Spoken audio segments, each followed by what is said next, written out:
Sometimes it's all too easy to forget how fortunate we are to live in America, and that's when someone comes along to remind us.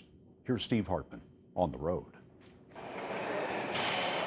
Of all the soldiers at Fort Bragg, North Carolina, no one takes his Army commitment more seriously than Peter Kuch. By all accounts, this 36-year-old sergeant does every drill, tackles every task with the same undying devotion. I'll do my job to the best of my ability until the last day I leave the Army. I'll always remember it's the country that I'm serving. His love for this country began in a whole nother world. As one of the lost boys of Sudan, Peter was torn from his parents during the Sudanese Civil War. At the age of 8, he and thousands of other children were forced to trek across the desert on their own. Many died along the way.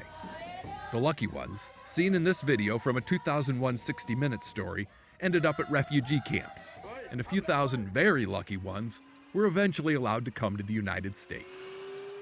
Peter got a job, worked his way through college, and then joined the Army as a thank you to America.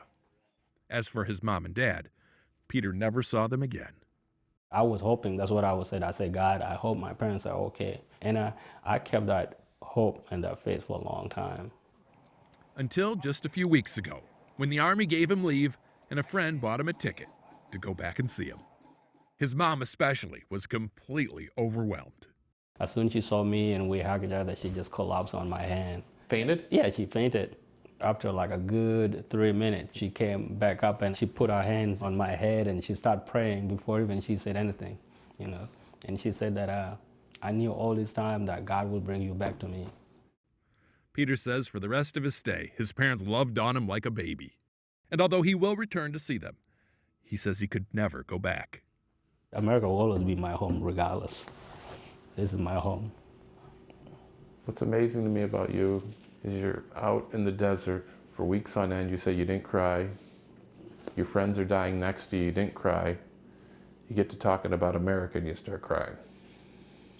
That's the one thing, I love this country so much. Sometimes you have to go full circle to see how far you've come. Peter now has a 4-year-old boy with more hopes and dreams than he could have ever hoped or dreamt for. Good. All here in the country he just can't thank enough. Steve Hartman on the road in Fayetteville, North Carolina. And that's the CBS Evening News for tonight.